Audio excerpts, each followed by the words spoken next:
guys, Prowl 1701 here. Today we're going to be reviewing the Big Finish audio story, Blood of the Daleks. I think that's the name of it, which is an 8th Doctor story. Now, I will be reviewing these in 2 parts and then just editing them together because I've only listened to part 1 so far. There's 2 parts, at least the way this is divided up that I've listened to it. And I'm assuming they're each an hour long. Part 1 was an hour long, so I'm guessing around the length of a traditional 4-parter. Or a season 22 2-parter. I struggled with this one a bit. Now, I'm assuming this is Lucy's first story. Lucy Miller, because it very much seems like her first story. I don't know if this is the first one done with her, or, you know, they went back and just did this as her origin later, or if this is the story that introduced her to the universe. But it seems like the first time her and the Doctor are meeting. I did enjoy her just kind of showing up in the TARDIS, very Donna-like, and of course the 8th Doctor being, who are you? And then Lucy just not having any of it. Like, he's sitting here trying to figure out who she is, and she's just not having it. Again, kind of Donna-like. That's very interesting. That was an interesting scene. The Daleks showing up in this, because they show up kind of late.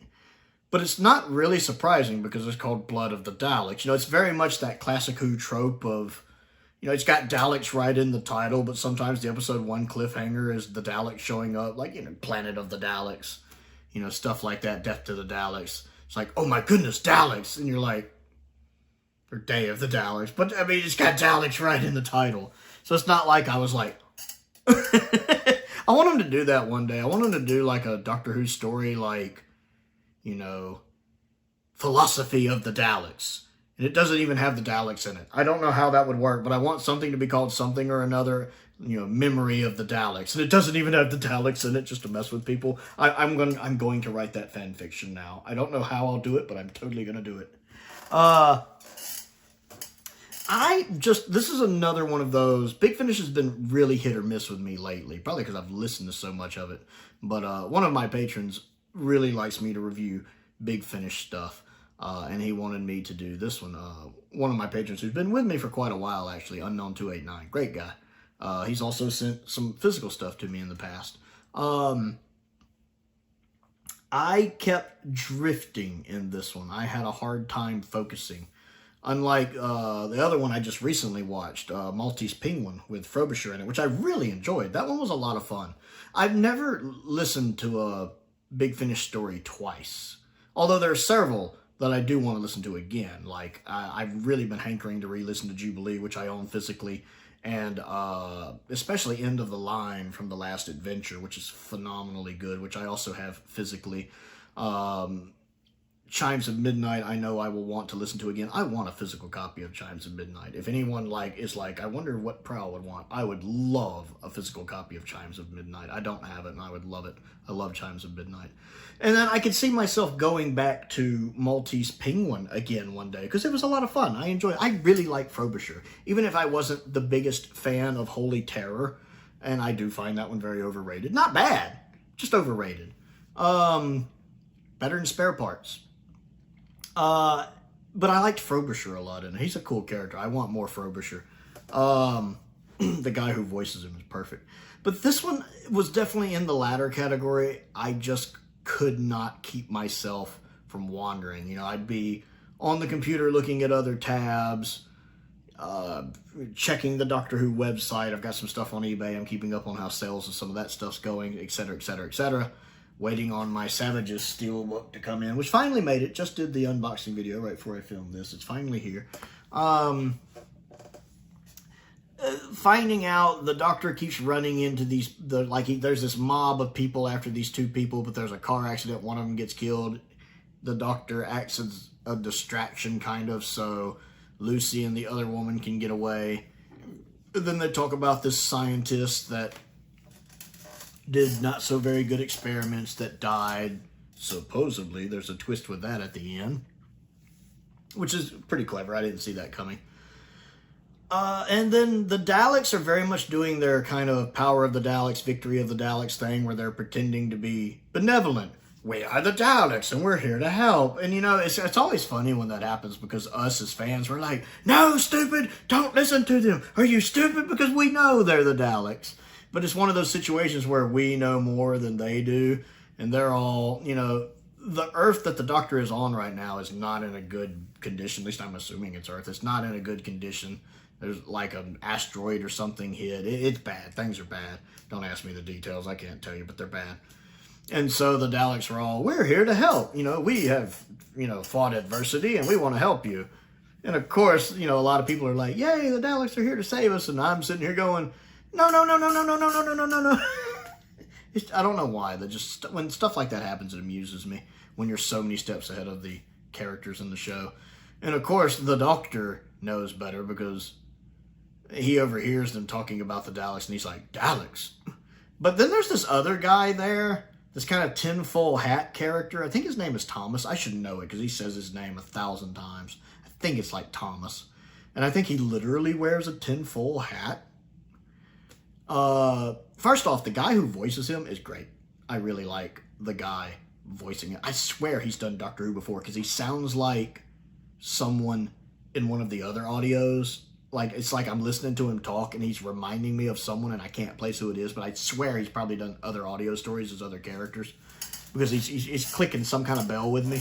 But I like how he's voicing the character. I like the character. The character strikes you as kind of conspiracy theory paranoid, but he's also right in some ways. Like, when he finds out the Daleks are back, he actually remembers the Daleks.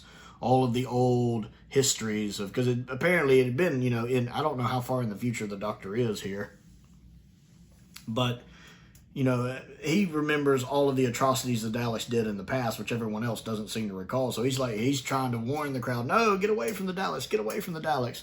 And then Lucy, she's all, wait a minute. She kind of has a falling out with the Doctor because apparently the Time Lords sent her there, which of course puts the Doctor's hackles up. And Lucy's not quite sure what's going on, and she just wants to leave, so she's trying to talk the Daleks into giving her a ride, and the Daleks are like, sure, you arrived with the Doctor, right? We don't like the Doctor, but if you tell us how to get to the Doctor, we'll make sure he gets a fair trial. That's kind of where things are at the end, and then the Doctor is captured by this one scientist who isn't exactly who they appear to be. That was a neat little twist I didn't see coming. A neat little thing with brain waves. I will admit, I'm curious to see how part 2 is going to go. Which, again, I'll edit that into this video. But part 1, maybe I could have enjoyed it more if my mind wasn't drifting. But it wasn't grabbing me like some of them do.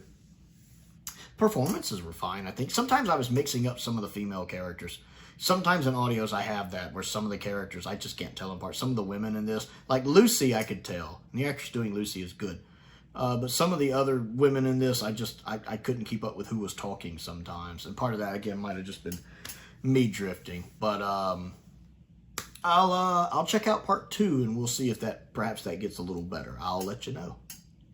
So, Blood of the Daleks part 2. Oh, this one was a hard watch. I'm not going to lie. It was a really, really hard watch.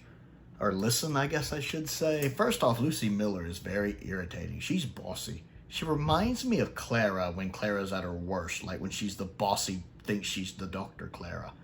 There's some of that. And the way her and 8 argue, she's a bit of a prat. Lucy comes across as a bit of a prat. And the way they argue, it's like when you watch one of those TV shows and the two main, you know, the male and female main leads bicker constantly, and you're just sitting there going, they're going to sleep together eventually, aren't they? Yeah, the way they get on. I mean, Paul McGann's putting in a good performance, and the actress who plays Lucy's putting in a good performance. I still have problems with some of the female actors when they're talking. I get characters mixed up. That's a little bothersome. And I kept finding myself wondering, I still don't quite know how this resolves. Like, I remember the Daleks were killing the other Daleks, the human-created Daleks that the other evil doctor that's now in the woman's body created, because Daleks don't like impure Daleks. Like I said, I was getting kind of, you know, Remembrance of the Daleks vibes from this, and Revolution of the Daleks vibes from this, especially Revolution of the Daleks vibes from this, but this is nowhere near as good as Revolution of the Daleks. That's right. The weakest era of Doctor Who, the Whittaker era, has a much better version of this story. Of course, I actually like Revolution of the Daleks. I think it's a good story. Chibnall knows his Daleks. I'll give him that. But And then Lucy was leading the Daleks to the Doctor, but not really. Then the Daleks got distracted by fighting the human Daleks, or whatever you want to call them.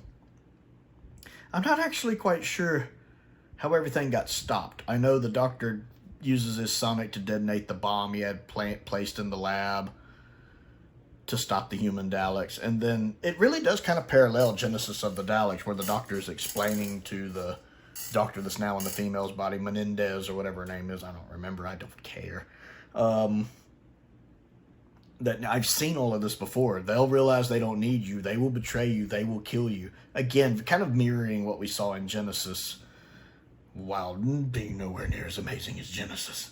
And of course that is what happens. And the Doctor even figures that out. She like cuts off their power and they end up killing her. I'm not actually sure how they stop the Daleks. I seriously, my mind wanders. You know, it's kind of like when you're trying to read a book and you get distracted and you realize you've gone through like a page or two and you have no idea what you just read. It's kind of like that. And you know, you have to go back and reread it again. But in this case, I'm like, I'd have to rewind it and listen to it again.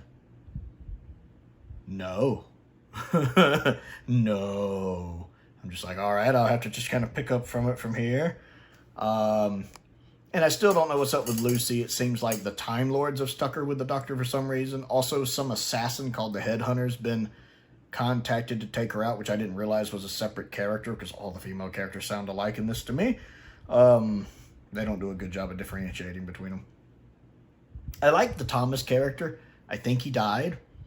I'm not sure. Somehow he helped save the day. Don't ask me how. Like I said, I was really having problems focusing on this. Does this story have a good reputation or a bad? I don't know. I never hear anyone talk about it.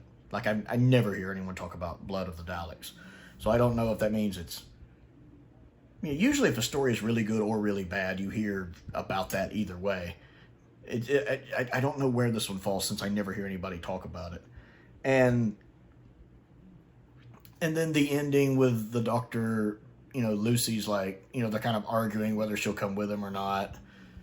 And then when she finally confronts him, he's like, I've tried to leave 3 times. The TARDIS won't let me. So apparently we're stuck together. And that's where the story ends. Very disappointing. Very disappointing. I'm not liking Lucy here in this first story. I know she's one of the popular companions with the 8th Doctor. I personally prefer Charlie, just going off this one story. And yeah, this is definitely a miss for me. Which, with the last story I listened to, Maltese Penguin, was fantastic. But this one is definitely a miss. Nope, didn't care for it. So I want to know what you think of Blood of the Daleks. Is it any good? What does the fandom think of this story? Somebody let me know. I don't think I will ever listen to it again. I wouldn't even have made it all the way through it. If it wasn't a Patreon request, I had to force myself to finish it. Because I had stopped with... Actually, probably only about 6 or 7 of the minutes of the story left, because there's some behind-the-scenes stuff, you know, at the end of each part. Yesterday, because I just could not finish the second part, and I had to go back and finish it tonight, and it literally took... It's a Patreon request for me to finish this. If it hadn't been, and I'd just been listening to it on its own, I would have just quit. It was that bad. It is interesting to note that Haley Atwell was in this. I did not know that until I listened to a little bit of behind-the-scenes of the first part. And Haley Atwell was in this. Obviously, before she kind of made it big. I think this was recorded in like 2006 or something, maybe. But it's kind of neat to know that Haley Atwell's part of the Doctor Who universe. That's pretty cool. I'll give it that. So I want to know what you think of this story. Comment down below and let's talk about it. Don't forget to click the like button and the subscribe button as well. I want to give a shout out to some of my top tier patrons, Colin Coney, Sam Venning, Finn Perkins, and Unknown289, who recommended or requested that I review this, and I do like to fulfill my Patreon request.